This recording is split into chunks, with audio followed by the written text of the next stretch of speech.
Hello. Hello. Hello. Hello. Hello. Hello. Hello. Hello. Hello. Hello. We're here for the book troop. Wow, it's like you wouldn't have known. Yeah, otherwise you wouldn't have known if I didn't tell you, but we're here for the book troop live show for the month of December. I'm here with my sister. This is my sister. In case you're new, this is my sister. She's been around town here a few times. And this month we read Notes on an Execution by Danya Kafka. And this, for me, was a reread, if you didn't know. If you're newer to my channel, you might not know that this was actually my number 2 favorite book, like my second favorite book that I read in the year of 2022. So it was a reread for me, but it was my sister's first time ever reading it. So What? very exciting stuff. I know it's just totally wild. It's crazy. And yeah, so today we're going to be discussing this one. At the start of this live show, we'll keep it spoiler free. So if anybody just kind of wants to, just feel free to hang out for a little bit before we jump into spoilers, and we will warn you well before we do. Yes. We will warn you. Yes. But hello to Jan in the chat. Hello, thank you so much to everybody who's already joining us. Hi. Oh my god, still have 40 pages left. Oh no. Well, you can stick around for the non-spoiler. Mute us and then come back. Yes. Hello. Oh, Jan, you're so sweet. Hi, Kit Kat. Oh my gosh. Hi, Katie. Is this the third thing you're talking about? Yeah, it's definitely the other. I see. This is the third favorite, right? I see. I don't see a tanky. Oh, good. I'm so glad. Hello. Hi, Brittany. Hello. Well, thank you so much to everybody already joining us. So I guess I would love to know if you have decided to either read along with us this month, or if you just have read this book at some point. I would love if you could maybe put a purple heart in the chat, just so I can get a visual. If you've read it. If you've read it, yeah. And then maybe you could do a black heart in the chat if you have not read it. And a white heart if you're currently reading it. Yeah, and a white heart if you're currently reading it, or if you DNF'd. Ooh, how about that? Ooh. Well, no, I guess you still tried to read it, right? So very interesting. And then while everybody's doing that, I thought maybe Rachel could give a dramatic reading of the synopsis for those of us who Let me maybe see if this is hard if there's any hard words, because that's pretty embarrassing. Yeah, so while just so if you're here and you haven't read it and you want to, maybe if you're thinking about it, then Rachel will read the premise so you know what it's about. I'm sorry if this is terrible. It's like getting anxiety when you're about to read in front of the class. Yeah, read for the class. No. Okay. Okay. Ansel Packer is scheduled to die in 12 hours. Wow, it's like I barely even have to make that in whoa, okay. He knows what he's done and now awaits execution, the same chilling fate he forced on those girls years ago. But Ansel doesn't want to die. He wants to be celebrated, understood. Don't we all? Through a kaleidoscope of women, a mother, a sister, a homicide detective, we learn the story of Ansel's life. We meet his mother, Lavender, a 17-year-old girl pushed to desperation, Hazel, twin sister to Ansel's wife. Inseparable since birth, forced to watch helplessly as his sister's relationship threatens to devour them all. And finally, Safi, the detective hot on his trail, who has devoted herself to bringing bad men to justice but struggles to see her own life clearly. As the clock ticks down, these three women sift through the choices that culminate? That's an interesting word. Culminate. That culminate in tragedy, exploring the rippling fissures that such destruction inevitably leaves in its wake. Ooh. And then it goes on this blending breathtaking suspense with astonishing empathy. Notes on an Execution presents a chilling portrait of womanhood as it simultaneously unravels the familiar narrative of the American serial killer, interrogating our system of justice and our cultural obsession with crime stories, asking readers to consider the false promise of looking for meanings in the psyches of violent men. Ooh, I like that last line. I didn't Wow. See, I'm kind of mad now that I didn't read that before I started the book. Yes. Yeah, so Rachel did not read this just before jumping in. I know, I love how Rachel reads the summary like she doesn't know how the story's gonna end. I'm She's like, wait, what? I'm like pitching it to you guys. It's a mystery. So hopefully This is brand new information. this is brand new information. So hopefully if you haven't read it, maybe that has done it. You know, maybe that has intrigued you so much. Are into you reading it. entertained? Yeah. So yeah, that is the synopsis. Should we just jump into ratings? Like, is that where we feel like we should go next? Yes. I also feel like I don't know what to rate this book. Also, though, should you introduce yourself maybe? Like, because I always have like my co-hosts like, you know, introduce themselves. You can say like what you do on the internet, you know. Like, right? What like, I do in it? I look up Taylor Swift. No, I mean like where like what you are, like, you know. What I am. You have an Etsy shop. So okay, it's ma'am? me. Hi, I'm Rachel. I'm also remarkably Rach. Yeah, there you go. I have an Promote Etsy yourself. shop and an Instagram. I make journals and stuff. Yeah. I have stickers and I'm her sister. That's like the only reason why I'm on this live show, obviously. I don't really read, but You if do. if she reads a book, she gives it to me. I read it, you know. So I don't really do my own research or anything, but Yeah. no, that's me. You read. Not like She's been reading more recently too. I only read like 4 books this year. And I don't read. Well, that counts. Sure. I know, but you read like 200 books. That's insane. I mean, anyways. I mean, you do this for a living. So. Exactly. Don't compare yourself to me. I've made like 30 journals this year. So. Yeah, exactly. Look at those stats.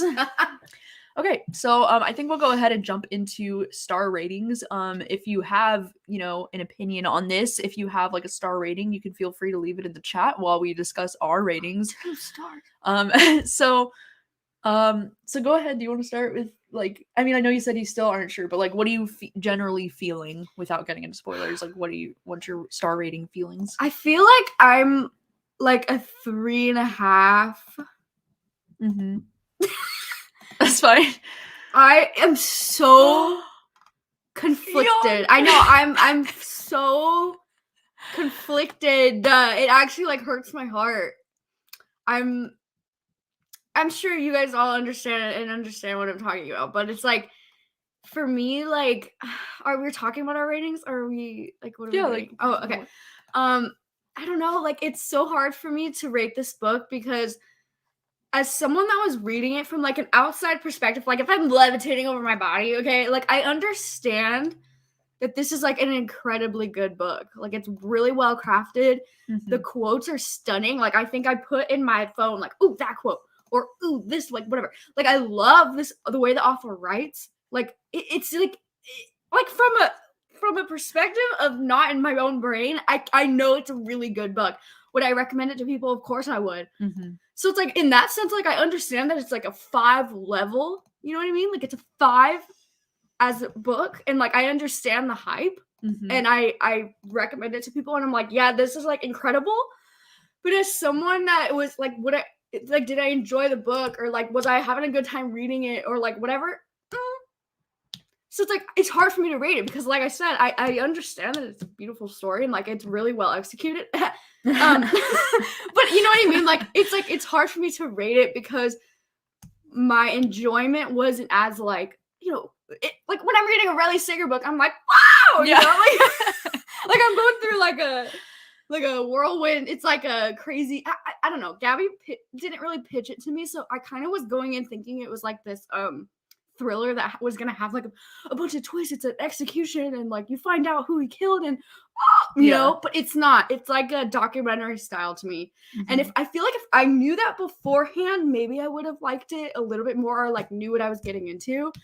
But I would set my alarm for an hour every night and would force myself to read this. Like it was hard for me to like want to pick it up. You know what I mean? Like if I wouldn't have finished this if it wasn't for the live show, like it was just hard for me to like, I would have DNF'd it and told Gabby to tell me everything. Cause like, I was like, I can't, like my brain was short circuiting. I would literally read the same chapter and like, I would reread it like over and over again being like, wait, what?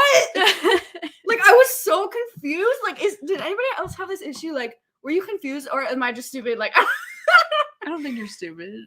like No. it's kind of hard to explain. Like, I don't know if it was like the Sapphy, like chapters, but honestly, I feel like hers were almost the most entertaining. I feel like it was those Ansel's that where I was like slacking. Am I like the only one who thought that? It's interesting. I don't know. Like, it's very hard for me to like rate it properly because there were a lot of chapters I did like. I really loved everything with Lavender. Like anything his mom was in, I was like obsessed with it. Anything that had like Hazel in it, I honestly was really into as well. But yeah, that's kind of like the gist. So it's really hard for me to rate it because I'm kind of in between like a 3. I'm in between like a 3 and a 4. So I guess that's why I said 3.5 because that's kind of where I'm at. Yeah. Okay. Yeah, that's fair. And Gabby's like a 5.5. Yeah. Yeah. Well, I was like, so Rachel reread it, or not reread it. Rachel read it like earlier this month. And then when I was going into rereading it, I knew that she kind of felt like meh about it. So then I was like, oh my God. Like, I was really scared to reread this because I was like, oh my God, what if I don't feel as passionate about it? And then I reread it and I like cried my eyes out, and it's like still one of my favorite books of all time. So, like why couldn't I connect that way? I just love it so much. Like there's something about it. The writing is just top tier. I know for me, both times I experienced this book, I listened to the audiobook. So I don't know if that like contributed to my enjoyment of the book, because I think the audiobook is really well done. And I think it also maybe like helps clarify things that you might have been confused by. I mean, obviously there's some things I want to say, but I'm waiting till spoilery section. Yeah. But yes. Yeah. I think the audiobook was so well done, and I think maybe it helped with like the emotional like tug hit it had on me. But I also think like I can see how a lot of people might not enjoy this if you go into it thinking it's going to be one thing and it's not. And I guess like I feel like when people pitch this book as a thriller, it's like it's setting up the wrong expectations, because you know, even like the inside of this book says it's a literary suspense. Yeah, that's how I think exactly. Like that's exactly how it should be being pitched as, is like a literary suspense. Yeah, it's more like it feels very realistic. And it's not lighthearted, and it doesn't sugarcoat anything. Like it's definitely thrilling in that sense where it's not like an easy topic to talk about. Yeah. So it's like I get why they said it's a thriller, but yeah, literary suspense is like the most perfect way to describe it, because it's suspenseful. Yeah, it's not like I wouldn't pitch it to my mom and be like, Mom. Yeah, it's suspenseful, but it's like literary in the sense that like it's really more of a character study. Like this is a lot more character-driven story. It's hard to believe it's not a real story.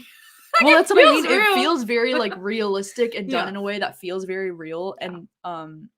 And yeah, I think I loved it so much because the writing, and like the writing is the number one thing that I like. It's so pretty. I was re-annotating this when I read it this time, and I was underlining like every fucking page, being like the writing. Like I know. I just wanted to say too, because like I said, I've only read like 4 books this year. Obviously, I'm not an avid reader. Yeah, but listen, this is important though, because I feel like it also impacts me because I'm not an avid reader, I wasn't ready for this kind of style of writing. Like not that I wasn't ready, like obviously you have to get your feet wet somewhere, but what I meant is that I wasn't prepared. Like I didn't, like, it's not like Gabby was like, okay, this book is very deep, okay? Like I was expecting like a Riley Sager book. Like I wasn't expecting this. So yeah, maybe my conception of it, like obviously, like I just don't think this kind of style is for me, unfortunately. Yeah. So it's like, that's where I was struggling with. But I also think like, I don't know, are you guys like, I mean, you guys probably read way more than me. And like, do you think that would have impacted it at all? Like, do you recommend this one for someone like getting into reading? Like, yeah, that's what I mean. Like, this is a tough one, I feel like. We'll see. And Jan didn't enjoy the audiobook either. So it's like everybody's experience is different. Yeah. But yeah, I agree. I thought the audiobook was really well done. Yeah, what Justin said, it's very non-mainstream writing style, so definitely needs some getting used to. Yeah. Yeah, Rachel's rating was like around a 3 or 3.5. Yeah. But yeah, very interesting to see what everybody's opinions are. I had the same issue as Rachel because I thought it was a thriller as well because of the comparisons to Quiet Tenant. Oh, interesting. Yeah, I wonder if like for anybody who didn't enjoy this book, was it because you struggled to connect with the characters? Like, was that a big reason why you ended up not enjoying it as much? No, because I honestly felt I put my shoes in Hazel's because of the sister thing.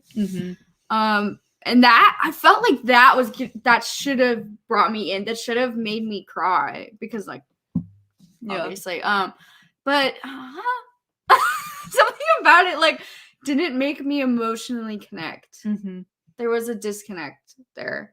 Yeah. Which is really, really, really unfortunate because when Gabby tells me, like, oh my god, I bawled, I'm like, I want to have that, you know? Like, I want to have that connection or that moment, like, because it's saying, like, this literally thing is talking about womanhood, chilling portrait of womanhood. I didn't get that. Yeah. Yeah. Did That's anybody fair. else get that? I felt like it was just portraying Ansel.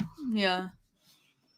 Yeah. Well, I think that's like, definitely. Come on. I think that's definitely something that we'll talk about in the spoilery discussion of like what this book made you feel in terms of like how it portrays a serial killer and whether or not, because I know some people would read this book and say like, oh, it's just trying to make you feel bad for a serial killer, but then some people would read this book and say it's trying to show like something completely different, you know? And so it depends on like your lens. Yeah, because see, that's what I mean. Like, I read this as like, I don't understand why people would say it's the author's trying to make us sympathize or root for Ansel, because I would completely disagree as well. But it's interesting that some people could read the same book and then feel differently. So that's why I think this is such an interesting book to discuss. So yeah, for some reason, I too didn't emotionally connect to the characters as much as I thought I would.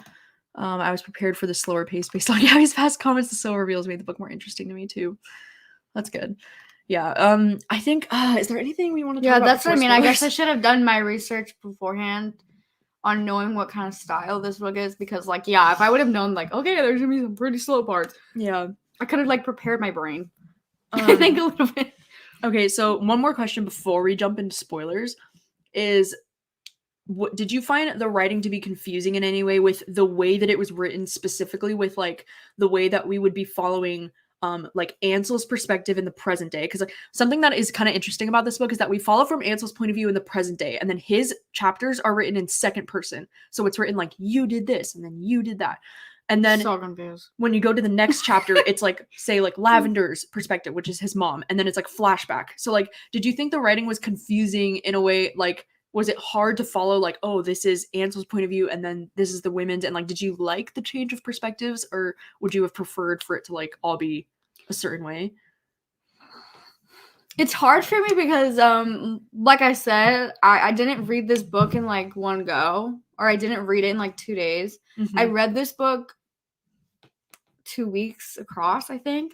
Yeah. And I would spend like an hour each night reading it. So like I'm struggling with this because I think if I did like you did, read it in one go or 2 days, Yeah. I think it would have been so much easier to understand and like just follow along. I mean, as any book, really. Yeah. But because it was harder for me to read, it took me longer, and so I would have to put it away.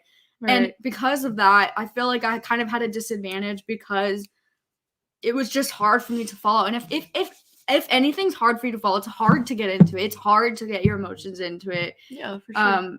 And so it's just like it's not gonna hit. It's like binge watching a show versus watching one episode a night. Of course, it's gonna feel like a movie and hit you harder if you binge it, right? Like I don't know. Yeah. So it was yes, it was confusing for me. I was very confused at some parts. Like for example, the author would mention like a name, Mm-hmm. right? And usually I like this. Like I like the foreshadow. I like the teasing, and then you find out who it is later. But with this one, I was almost so confused that when it revealed who it was or whatever, I kind of didn't care. Yeah. Because I was like, okay, like, yeah, you know, like it was kind of hard for me to get into it because I was so confused, and I was too confused that by the time the big reveal came, I was kind of just like, all right, well. Yeah, you just didn't feel any way about it. Yeah, because it was like, okay, cool, but mm-hmm. like I really wish I would have known, like, okay, this is this person and this is that. Lay it out for me, kind of spoon feed me a little, and then I'll, I don't know. Yeah. But then my biggest gripe, I always say my biggest gripe about other books is spoon feeding. I hate it. So it's like when I finally get a book like this, it does not. Why am I angry? Like I don't know. It's stupid. Yeah. I know. I agree with what Justin says here when like I don't feel the need to connect with anyone in the story because it's more about learning about this character who's atypical. I agree, but I also feel like but you had this like emotional impact, so you did connect. right? Yeah, well, not like, well, the interesting thing is like I did not give a fuck about Ansel. Like I don't I think didn't you give a are fuck. supposed to care. Yeah, about and like Ansel. that's the point, right? Is like you're not supposed to care about Ansel because he's just like a random ass basic man. Yeah.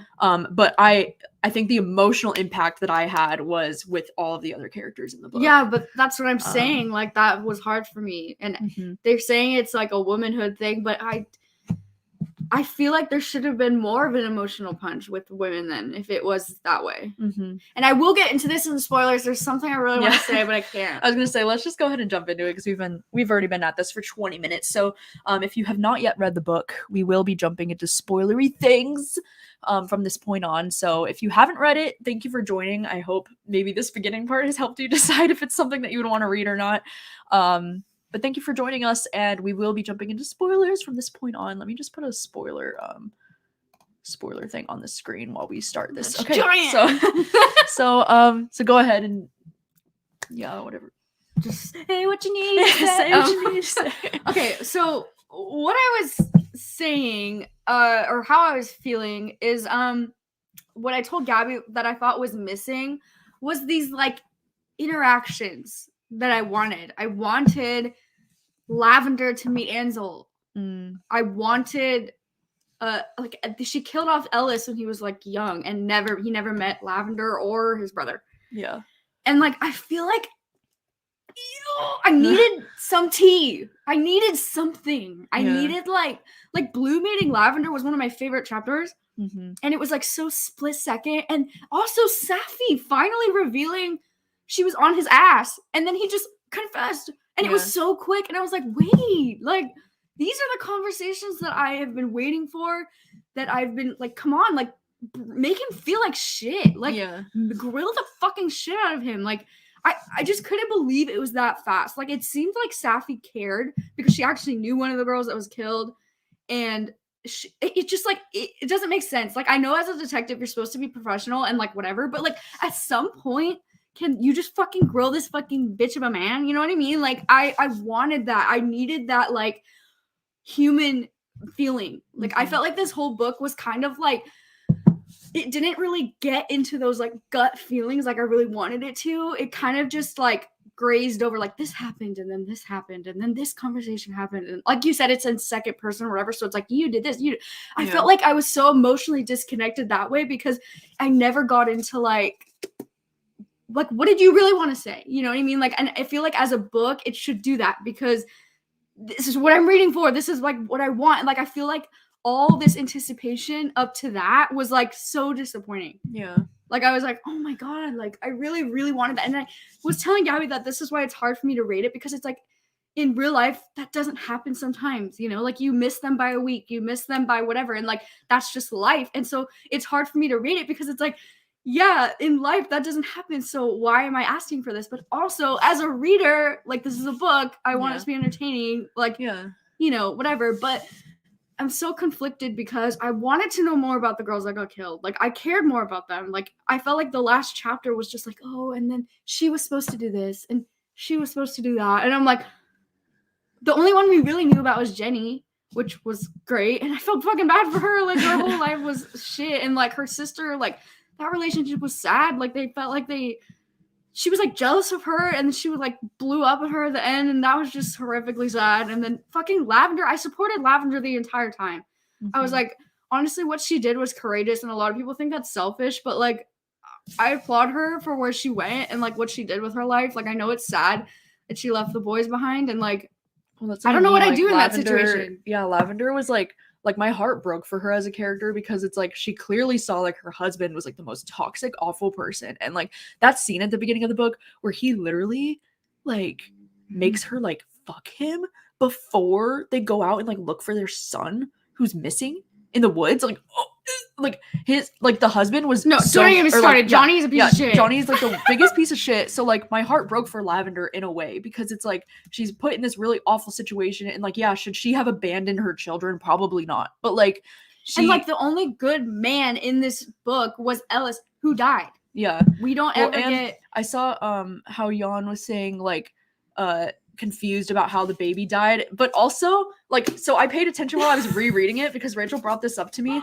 and it's because Ansel was like a kid when they got separated. I don't think that I think it's either that Ansel didn't know that his brother was alive, or it was a situation where he knew and he was just lying because he was trying to pull like a sympathy card. Because like even at the end of the book, when the sister brings it up again, being like, oh, so he actually like had a niece and he had a life, and like he was just trying to like earn sympathy from people. Like he was clearly like a liar, you know, like he was lying about what actually happened.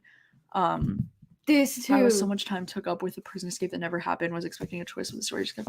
Well, I think it's because Ansel was so convinced in his head that he didn't deserve this, and he was trying to like manipulate that woman guard into like. No, but that's what I'm saying, is that the book was setting itself up like it was gonna be this thriller, this like escape, and like, oh, what's we gonna do once he's escaped, and then Safi would have to go find him, and it would be like whatever. But like, if it's not gonna be that, then like, why are we doing that? Yeah. You know what I mean? Like it was like misleading. Like it felt like very hard to explain.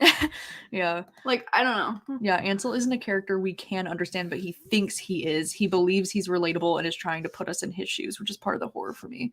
I totally agree too. And that's why I think like when it comes to like if this author is trying to make us feel sympathy for a serial killer, like I would say it's not personally, like because I know some people might read this and just say, oh, this book is just trying to make us feel bad for Ansel, but I would say the author is actually doing like the complete opposite with that. I wrote down a quote though that I didn't like, and I'll show you where I found it. Well, because like one thing that I think is trying to show why, you know, this author is like showing that like he's just like a shitty person, you know, because like he always talks about like the idea of this like multiverse, and he keeps talking about like, oh, there's like multiple realities where I never got caught, and like that's the biggest thing of when like that's such a huge red flag to me, that like he's not imagining an alternate reality where he's a better person, because like he talks about that. He's like, well, there's an alternate version of me who was good because I was raised well and I had like parents who cared about me. But then he also says, but the reality I can't stop thinking about is the reality where I never got caught. Yeah, this part when he says, okay, he goes, it's all in my theory you said, grasping. You'll see when you read it. Good and evil are simply stories that we tell ourselves, narratives we've created to justify being alive. No person is wholly good and no person is wholly evil. Everyone deserves a chance to keep living, don't you think? Like, yeah, see, that's then why do you kill the fucking girls? Well, see, that's him. He thinks that he deserves a second chance. I know, but he doesn't. Then what's his fucking theory for the girls? Well, that's what I mean. Like, all of his theories are selfish. Like, they only involve himself.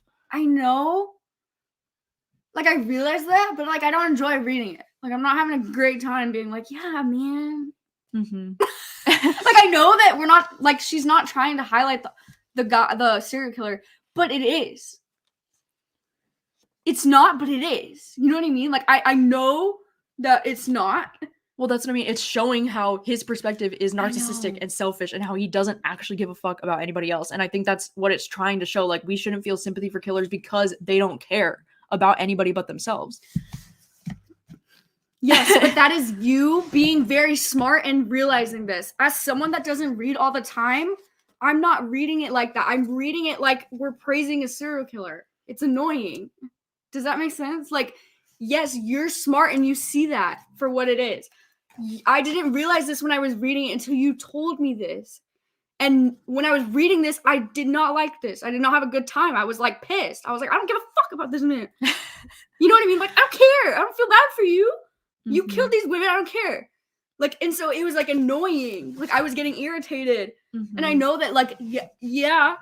Like, I know that now, but like, while I'm reading it, that's what I'm saying. It's so hard because this is not for like a person that doesn't read all the time. Like, I'm sitting here getting offended.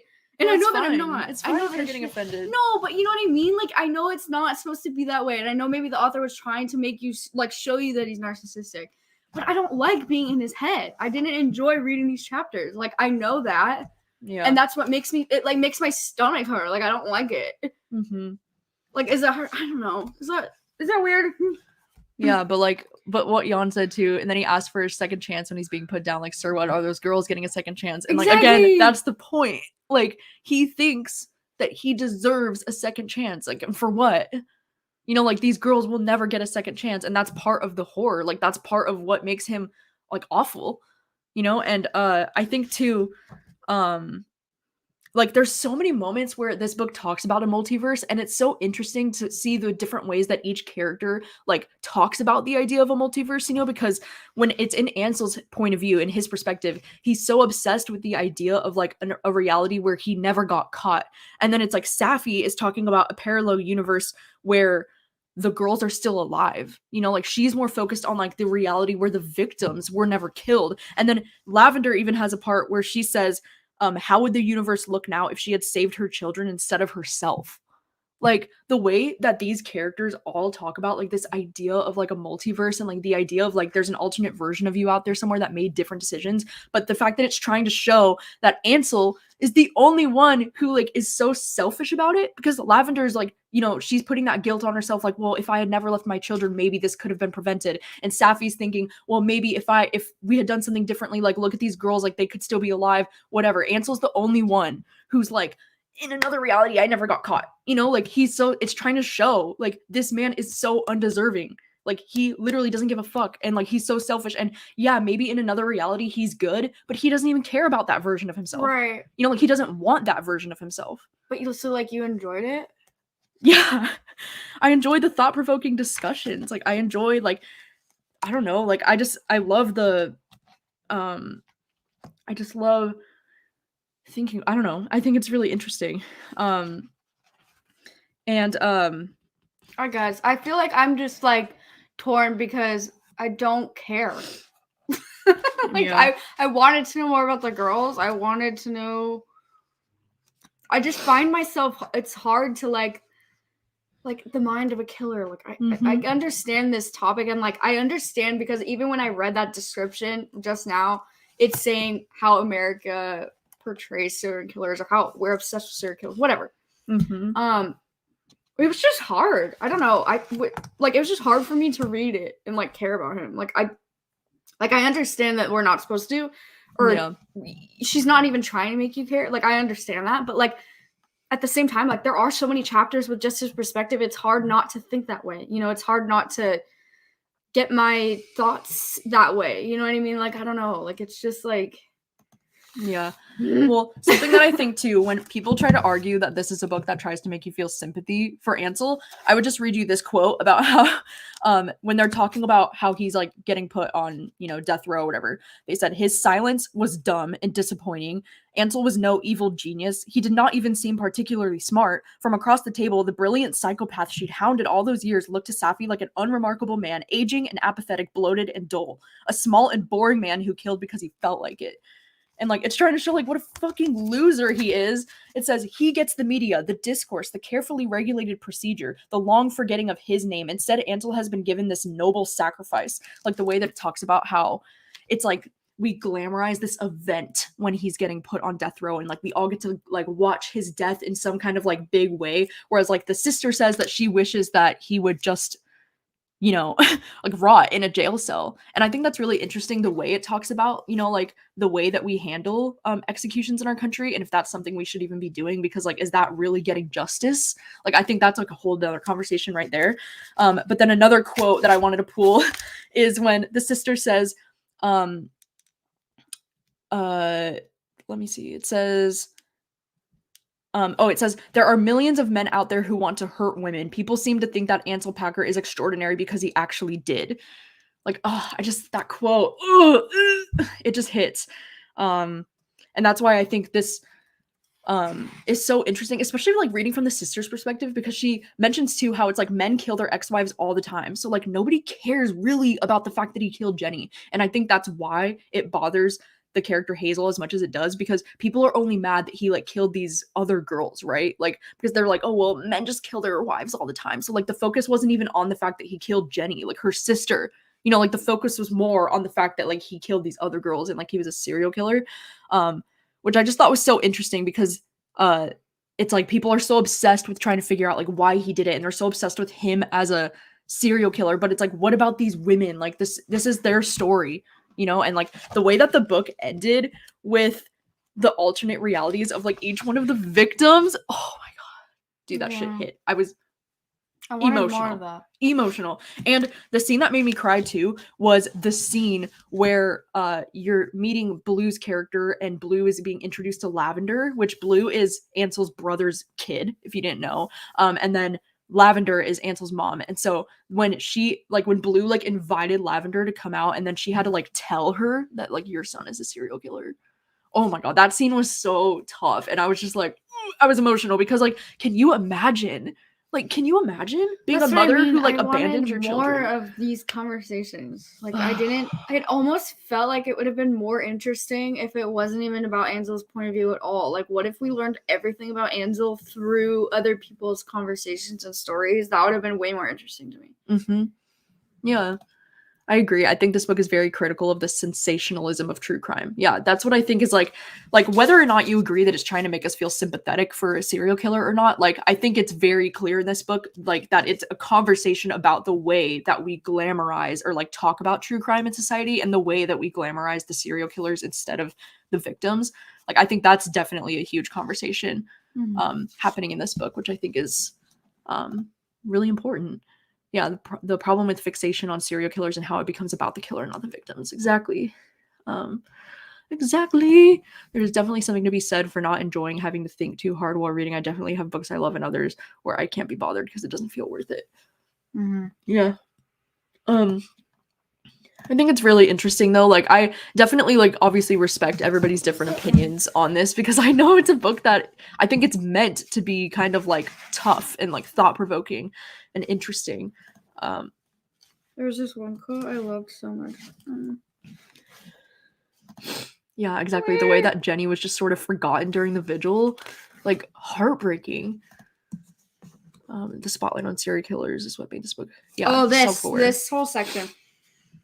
It says, a gasp. You were outside. The things you've forgotten. Clouds. The cotton candy puff of them, lethargic and easy, half asleep. The recreation cage only gets slats of light through the roof, and you have forgotten this texture, this detail. The smell of pavement baking in the sun. Car exhaust. The trees on the other side of the parking lot and still in the rancid heat. Green leaves barely fluttering in the wind. You've forgotten the sun tickling the skin on your arms, and you stop for a sweet breath before the warden yanks you forward. The world is bristling magic, and soon it will be yours again. Like, something about that paragraph about the outside, I was like, that's beautiful. Mm-hmm. Like, oh. Well, see, like, obviously I don't care that he's outside. Well, that's what I mean. See, like, I love how some people, like, you could read this paragraph and think, oh, the author's trying to make you feel sympathy for him, right? Because, like, oh, it's like he'll never see the outside again, feel bad for him. But I read this as, like, good. Like, well, this is what I happens. wasn't even reading it, honestly, by that point anymore like that. I honestly just, I was thinking of, like, because the way he says you are outside, I was just picturing you, and I was like, oh, that's nice. Yeah, it's, like, so beautiful. I wasn't even thinking about Ansel or anybody, honestly. I was just like, wow, that's nice. You're just like, wow. Wow, the writing. And I was like, oh, the warden yanks you forward. I was like, oh. Yeah. No. Yeah. But yeah, no, like, but that's what I'm saying. Like, that's why it's like a part of me did really enjoy this book because if there's these little moments like this where she would write these incredible, just little paragraphs about things like that, you know, and it's like, oh, like it's hard for me to read it because it's like I love these, you know, and like this book is full of them, like. Like Katie was saying something about the orange shoe or whatever. Like, like there's a bunch of like deep moments like that in this book, and that's why it is hard for me to grapple because I don't know. Yeah, that's what I mean. I appreciate this book because it's a thought-provoking book, even though I know it's a tough read. It's one that's very critical. It makes you think about things, and I know that that's not like everybody's cup of tea. Yeah, but like I get where Autumn is saying too because they view it as an astonishing, chilling portrait of womanhood. And yeah, what about the women? I just didn't feel. I mean, yes, it did with Lavender, and it did with a little bit here and there with Blue, a little bit with Hazel, but like, why didn't we get to know more about the victims? Like, why wasn't their lives like ever like it? The only thing we ever knew was the elsewhere, and that wasn't even real. Mm-hmm. So like, I'm kind of like. I don't even remember the victims' names. Like, I don't even. Yeah. And I think maybe that's supposed to show you, like, yeah, you don't remember the victims' names. You remember the killer. Yeah. Like, maybe that's what they're trying to point out. But if it's advertising itself as the scopes through womanhood, then why wouldn't it? Mm-hmm. Yeah. I don't know. I'm a little like, about it. Yeah, I agree with Katie. You can feel bad that a human being is going to die without feeling bad that Ansel is going to die. Death is a sad general experience, but not when put into the context of a serial killer. I would agree. And yeah, I agree on. I think that is part of the horror of his character is that he just doesn't, wanted to yeah, kill like people. he never really had a motive. Like he just did it. And then even after he did it, the way he talked about it being like, I don't feel satisfied. I don't feel like gratification from this. I just like did something. And like, you know, he doesn't have a motive. He doesn't care. He doesn't feel anything about it. It's like, and that's what's the most horrific thing is that he's just doing these things. And that's what I feel like it makes it feel more realistic to me because he didn't have like a motive, you know? Like he's just a piece of shit. Like that's it. And I think there's also an interesting conversation to be had like with the idea in this book, like the way he so obsessively talks about like, you know, a multiverse and like different realities of himself. It's also like a question of like, do you think Ansel was born a killer? Or do you think it was because of the circumstances in his life, like the way he was raised and what happened to him? Chipmunk's head. Well, that's what I mean, right? So, like, is this book trying to show, like, even if Lavender hadn't abandoned him as a child, he was going to end up this way no matter what, right? Because, like, he literally killed that animal. Like, it's hard because I posed this question at the end, and I'm like, is this book trying to make Lavender a villain? Do you feel that way? I know, I don't know. Like, because I don't like that. Well, yeah, I don't think it is, but I can see how other people might read it and think that, you know. Because I feel like if she did meet Ansel, like when he's on death row and like whatever, society, the media would paint her. Yeah, they'd be like, well, you abandoned him and you raised a killer. Which, or like, yeah, it's all your fault, of course. And it's like, no, I don't think it was her fault at all. I don't think, no, like, well, for me personally, I don't think that the book was trying to show Lavender as a villain. I think it was trying to show, like, from Lavender's point of view, the amount of guilt that she felt. Yeah. Because she abandoned. And I think in a way she felt like she was blaming herself for what happened, which I think is a natural, like, human instinct. And I think it's just going to show that Lavender is a normal human who's capable of, like, feeling those things. Whereas, like, Ansel wouldn't, you know, like, I think it's trying to show the difference between, like, the way that they handle these things.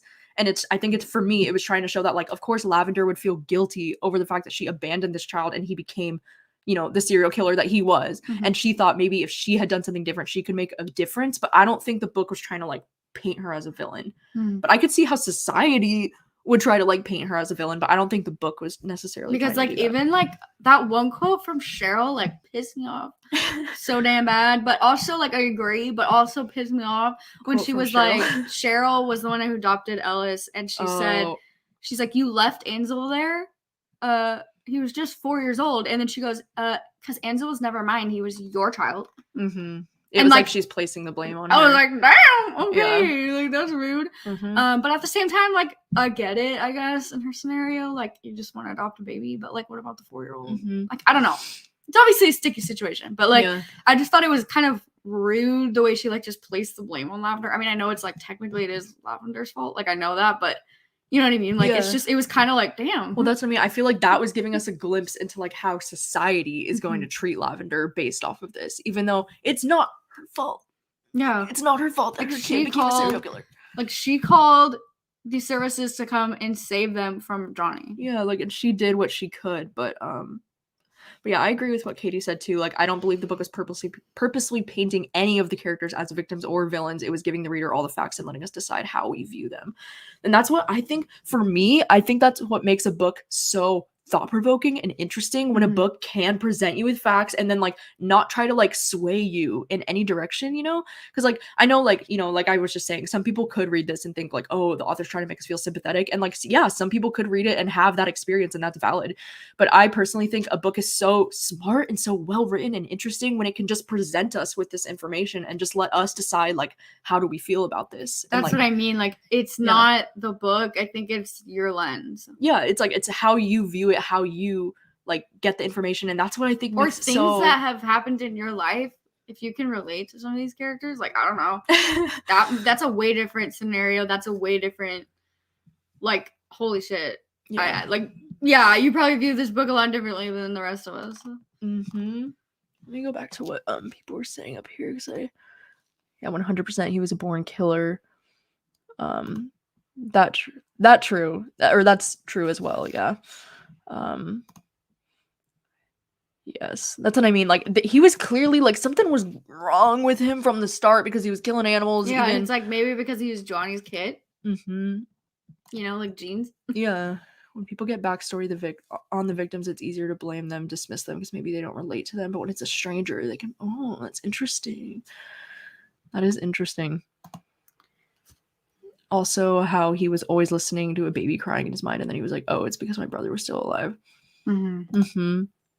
I did not think of her as a villain personally. No.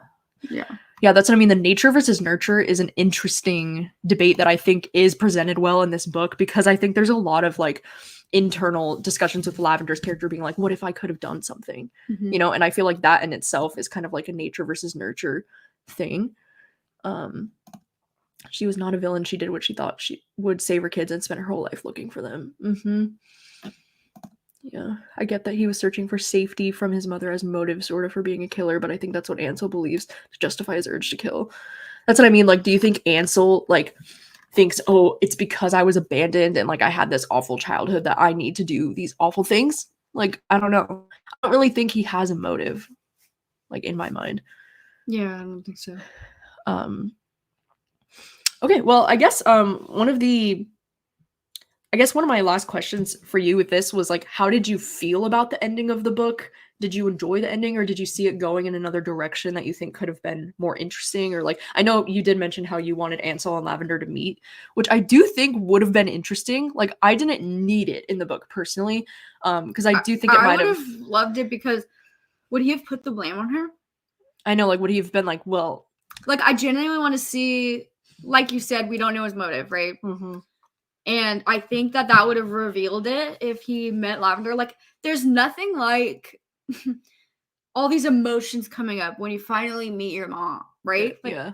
Like, that is your mother. Like, I don't know. Like, no one can get under you like your mom can, right? Like, yeah. And so I feel like it would have just made him not more human, but it would have made him say something. It would have stirred up something. Like, even a little bit of seeing Safi from his past kind of made him confess, know? So, like, I would have liked to see that conversation because I feel like we would have gotten some answers. But no, I mean, like, I guess I didn't need a change to the ending at all, but I would have liked to see more of like, I would have loved a perspective from the other victims' families. Mm-hmm. Like, come on, like, well, I know there was nothing. Somebody like, mentioned getting Blue's perspective. I think would have been really Blue's interesting. perspective would have been cool, but I wanted to hear more from like. It just seemed like in the media, it seemed like the lives of the three girls mattered more than Jenny's. But from the book, we only got Jenny's family's perspective. So why didn't we get more of the other girls? Like, they finally found the serial killer that killed their daughters like 1,000,000 years ago. Yeah. That would have been huge news. That would have been like, finally justice, like finally like going to his execution and seeing it, because like I was just more curious about the victims than anything. So like I kind of wish we had more of that. But other than that, like, I guess it was. I like that Ansel didn't deserve to see Lavender. He needed to live in fear of not knowing. Right. That's facts. But I meant for like Lavender's sake, like. Yeah. I know, to get that closure with him. Yeah, because she never met Ellis, like. Mm-hmm. I mean, maybe it was best that she didn't. Maybe.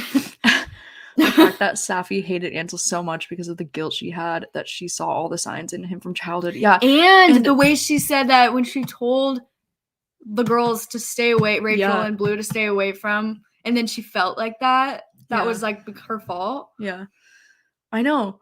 Like, because she kind of like felt like Jenny's death was on her, right? Because like she kind of stirred the pot a little bit, which is just awful. But like, then again, it found him though. Like, it made him confess. So like, I know, was it like a bad or a good thing? Like, that's what I mean. Like, she definitely played a part in getting him, executed. But like, at what cost? Like, she might have like caused some drama there, and maybe Jenny died because she got involved. But like, I felt so much for Safi's character in this book because like, how do you watch this guy from childhood? Like, there's something off about this man, and like, you have your suspicions, but the police are just so like, well, you need. It's because you need so much. I know, evidence. like, you need the evidence, but it's like, she just had such a hunch, and like she knew in her gut that something was going on with this guy, and like the fact that it took Jenny dying for them to actually be able to like, you know, make this happen. This like, happens a lot because cases go cold. Yeah, and that's why I feel like it's so realistic the way that this book is done, because it's like, and also the way that like Safi talks about after she finally like arrests Ansel and everything's official, she's like, I don't feel victory, I don't feel satisfied, like nothing, like the victims are still dead, like nothing has really changed for her, and then it's just like another day of work, you know. And I'm like, damn, like that is so honest and like I once heartbreaking. read in this one book, I don't remember, don't ask, I once read that this it was like from a police officer's point of view, and they said that whenever they tell a family that they found the person that killed, or they found their son or daughter dead but they found their body, and they say people always thank them for their closure, and they said that this is not closure. This is like worse than closure. And I've never thought of it that way, because I always thought that it is closure. Like you finally can not rest, but you can finally deal with the grief. And you can finally move on. So it is kind of closing that part of you, like it is closure. But I never viewed it as like from a police officer's point of view, like that is not closure. That is like, you know, like that is a word. Like, yeah, for Safi, like, now what? I know, like, you know, okay, like now I move on to another case. Like, good job, you did your job. Like, it's just so sad, like, because now you know the guilt of like, now all these people have to start grieving, and we just move on to another horrific case, and it's just like, that's just their life, I guess, and that's so sad. I never thought of it that way. Well, that's what I mean. And I do think, like the murkiness of like whether it was a good or a bad thing that Safi got involved in that way, like I think that's such a thought-provoking, because like I'm sure that happens in police work all the time. And she was even saying like, this is unprofessional, I shouldn't do this. Like, are you making the right decisions? Like, are you protecting people by like getting Ansel behind bars, but like Jenny died because of it, kind of. So like I think that's so interesting, and I think that's just another like layer to this story that I think is a really interesting, like talking about police work and how sometimes maybe you make choices that like, is that a good move or not? Like sometimes you don't know. But I think that's also it's really interesting. Really interesting. At least she picked the right side of a girl. By that point, he had already confessed. Yeah, nothing major happens until someone else is killed. That's what's so unfortunate. Like, the persistent anxiety of not knowing if they're alive or being tortured or what. Yeah. But that's what I mean. Like, I think this book is really interesting too, the way it talks about like death row in general, and if that's something we should have, because like, is that enough like for people, you know? Because like I like the way that we get Hazel's perspective, which is like Jenny's sister, who's like one of the victims, and the way she talks about how she doesn't like this execution because she wants him to like rot in a cell for the rest of his life and like think about it every single day that he's such a fucking loser and that he's so awful, you know? So like I like the way that it talks about this, and like, doesn't get the fame of execution. Exactly, because the execution itself is so like glamorized. It's like there's people invited, it's like an event, he has like a last meal, it's like this, you know, over the top like thing. Like, did she get a last meal? I know, like it's this over the top, like dramatic, like everybody comes to see it. And I just thought the conversation about it was so interesting, because it's interesting to see Hazel's perspective being like, no, fuck this. Like, you know, like it's giving him so much media attention. It's like, it's interesting because I talked about this with Obed after, because I was trying to talk to him about what I would feel as a sister in that scenario. And like, yeah, like I don't care what his last fucking meal is. I don't care, like if he gets to feel the sun or whatever the fuck. But I feel like, I looked it up, and I think there's only 4 states in our country that aren't doing it, execution, but every other state is. And it's like, they used to do it on the electric chair. They don't anymore. They just give you an IV and you pass away in your sleep. It's like all lovely. And I'm like, no, I know. It should not be gentle. Like, if they are going to execute. You know what I mean? Well, that's like, what I mean. Chances are this person did not kill these people lightly. No. Chances are he didn't. So, like, I don't know. I'm very, very 50-50 about execution. Like, a part of me is like, yeah, they should feel that pain. They should feel that death that they gave to somebody else. But at the same time, I would want them to sit in a jail and think about my sister for the rest of their life. think That's about what I mean. what they did. I think it's an interesting conversation because I know some people, like, obviously people are very torn on this, you know, because it's like, would you rather have the person that did all these things sit in a cell forever and like think about them every day, but also potentially like have the chance to like escape or get out of prison? Or would you rather have their life taken from them in a cruel way, just like they, you know, it's like, Yeah. I can see how this is such a debate, you know, and I appreciate how this book kind of talks about it and gives us the different perspectives, like the way Hazel's like not about it, you know, like I just appreciate, yeah, and I can imagine it's not, I mean, obviously it's not gentle. Not gentle, but it's a lot more gentle than it would be if That's he the got wrong like word. if he got like slashed and like how he killed other people. Yeah. So yeah. Yeah, I know. It's like I don't know if he'd spend his last day like if he rotted in a jail cell, would he think about his victims? Probably exactly, not. probably not, because he's selfish and stupid. Yeah. And yeah, there's always the chance of escape if he's alive, right? Like Mhm. that's still a threat. So like that would be something I'd be thinking about, because like I know for me personally, if there was like a murderer, like somebody murdered someone in my family and then they were in a jail cell, I think I would want them executed, because I'd be like, well, what the fuck if they get out? Yeah, you need that, I guess, closure. Yeah, because I would be thinking every day, he's still alive or this person's still alive. That's scary. Like they could get out, you know? Like, and so I think I get like, and a lot of family members' immediate reaction when they hear that someone they love got killed, they want to kill them. Yeah. Right? Like that's like a immediate response in your gut. Yeah, it's like so it's almost like, yeah, like of course death row's the thing. Yeah. It's like it is justice, you know, as weird as that is. Okay, so wrapping up this live show, I would love to know if you have any comparisons for this, like if there are any books, movies, TV shows, any kind of other media that you think if you liked this or if you didn't like this, like maybe you could check this out that has like similar themes, or like if you have any recommendations for something. I know you mentioned I said Blackbird, the TV show, but now that I'm thinking about it, probably not. I mean, I think that's a good comparison. I think it makes a comparison with like the jail or prison and like that sense, but like obviously not the story. The story is not even close. Yeah, but I mean, it gave me that same vibe though, like a realistic. What if you feeling. were in the view of this person, you know, that has in prison, you know, like things like that. That's what I was thinking of. But yeah, I don't know. What did you think? Yeah, that's a good one. I would agree with Casey with this, like Long Bright River is definitely one. That's like the one that I told you about that follows like a female cop and then like her sister's a drug addict that goes missing, and like it definitely has a similar feel in terms of the writing style. It's like literary suspense. It's like kind of a thriller, but not really a thriller. It's like more mystery, slow burn kind of vibe. I would also compare this book to The Quiet Tenant, because that's a book that came out this year that is literally about a serial killer from the perspective of 3 different women. It's almost like like The Quiet Tenant almost feels is The Quiet Tenant more like a thriller though? I mean, I don't know. I personally kind of feel like they're pretty similar. I mean, I guess it would be a little bit more thrillery than this one, maybe, perhaps. I mean, I think the ending definitely gets a little bit more thrillery. But I think it's so similar to this. Yeah, like The Quiet Tenant is almost like really similar. But also that's really interesting that you say that, because yeah, Bright Young Women is actually my pick for January for the book troop, and that book is actually it's like inspired by the Ted Bundy victims, and the book is called Bright Young Women because how in every court scene they would say, well, Ted Bundy was such a bright young man and like whatever, and so it's called Bright Young Women because it's like about the victims and how like, yeah, well, they were all bright young women, bitch.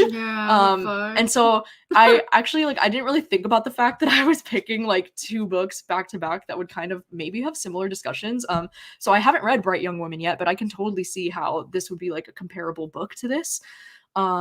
And so I can't wait to read it. Like I really have strong feelings about, like, I think I might love Bright Young Women. Read that one. Oh, you want to read it? That's exciting. So yeah, that's very interesting. Yeah, and I've heard great things about Bright Young Women. Like people are absolutely loving it. Like a lot of my friends who have read it said that they were like trying not to cry while talking about it because it was like so well done. I was gonna say that sounds better to me because I want to read more from a girl's point of view, or more about the victims. Yeah. So hopefully that one ends up going well. I think it will be interesting to follow this discussion with Bright Young Women because, like, yeah, maybe it will be like a direct comparison to like how does it compare to something like this, and because they are both fictional stories, but like this one's not inspired by any like real events, whereas like Bright Young Women is inspired by like the Ted Bundy case, which is real. Yeah, so yeah, Bright Young Women is fiction, but it's inspired by the Ted Bundy case, from what I understand. I just read a interview with the author, and she was kind of mentioning how it's inspired by the Ted Bundy case and about the real victims, but it's not actually about the real victims. I don't know. Obviously, I haven't read it yet, so I'm not entirely sure. But I know it is a fiction book. It's not nonfiction. So yeah, I know Rachel needs to read along with us again in January. I know, right? Very exciting. So yeah, wow, thank you so much for joining us for the month of December. I really appreciate you all, and thank you so much for joining us for the year of 2023. Hey, what the heck? It's been an incredible year of book troop picks. I think for me personally, like obviously like my favorite picks of the book troop for the whole year has to be like What Lies in the Woods and Notes on an Execution. I mean, these were like my personal faves of the year. They were my 5 stars of the year. But then I feel like we also had a lot of really like great I only reads. read the only one left in this. Yeah, Rachel read. So you definitely preferred your Riley Sager experience. Yeah, I love Riley Sager. Riley Sager's great.